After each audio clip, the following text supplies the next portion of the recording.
ایک دیہاتی بدو کافر آیا، آدھائی یا محمد، بڑے سختی نہ، کوئی آپ کو بدتمیزی سے بھی پکارتا تھا تو آپ بڑے پیار سے جواب دیتے تھے۔ تو آپ نے کہا جی میرے بھائی فرمائیں۔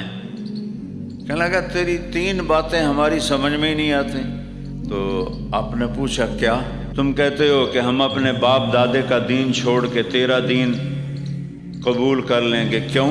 کوئی ساڑا دین چھوٹا ہے، اسی کیوں کریے؟ تو آپ مسکرائے، کہا اچھا اور کیا ہے؟ اور تو کہتا ہے روم بھی فتح ہو جائے گا، ایران بھی فتح ہو جائے گا، اس وقت یہ سپر پاور تھیں، اے تیرے مریداں دے تے چولے پورے کوئی نہیں، چادر پوری کوئی نہیں، پیراں جتی کوئی نہیں، انہاں ایران فتح کرنا ہے، انہاں روم فتح کرنا ہے۔ کہا اچھا اور تو کہتا ہے مر جائیں گے، مٹی ہو جائیں گے، پھر زندہ کیے جائیں گے، آج تک کوئی پیو دادا ساڈا اٹھ کے آیا ہے؟ تو آپ تھوڑا سا مسکرائے، فرمایا میرے پیارے تو دیکھے گا ایک دن تیری زندگی لمبی ہوگی انشاءاللہ۔ جس کو آپ یہ کہہ دیتے تھے اس کی زندگی بڑی لمبی ہوتی تھی۔ تو دیکھے گا کہ یہ سارا عرب میرا کلمہ پڑھے گا، اور تو دیکھے گا ایران بھی فتح ہوگا، روم بھی فتح ہوگا، اور باقی رہ گیا مر کے مٹی ہو جانا۔ تو قیامت کا دن ہوگا اور میں تیرا یہاں سے ہاتھ پکڑوں گا اور تجھے یاد دلاؤں گا کہ 3 گل بھی ہو گئی کہ نہیں ہو گئی۔ وہ کہنے لگا میں نہیں منتا، واپس چلا گیا۔ مکہ فتح ہوا تو سارے عرب مسلمان ہو گئے۔ وہ کہنے لگا لے بھئی ایک گل تو ہو گئی، سارا عرب مسلمان ہو گیا۔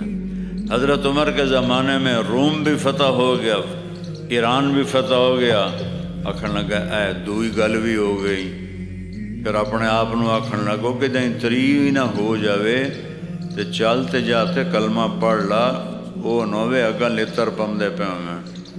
تو وہ گھر چھوڑ کے مدینے آیا تو حضرت عمر کا زمانہ تھا، جا کے کلمہ پڑھا، مسلمان ہو گیا۔ جب وہ مسجد میں آتا تو حضرت عمر اس کے لیے کھڑے ہو جاتے تھے، جب بھی آتا تھا۔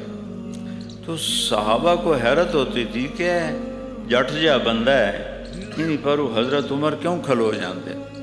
تو ایک دن انہوں نے آنکھوں میں سوال پڑھ لی۔ کہنے لگے میں دیکھتا ہوں تم حیران ہوتے ہو کہ میں اس بدو کے لیے کیوں کھڑا ہوتا ہوں۔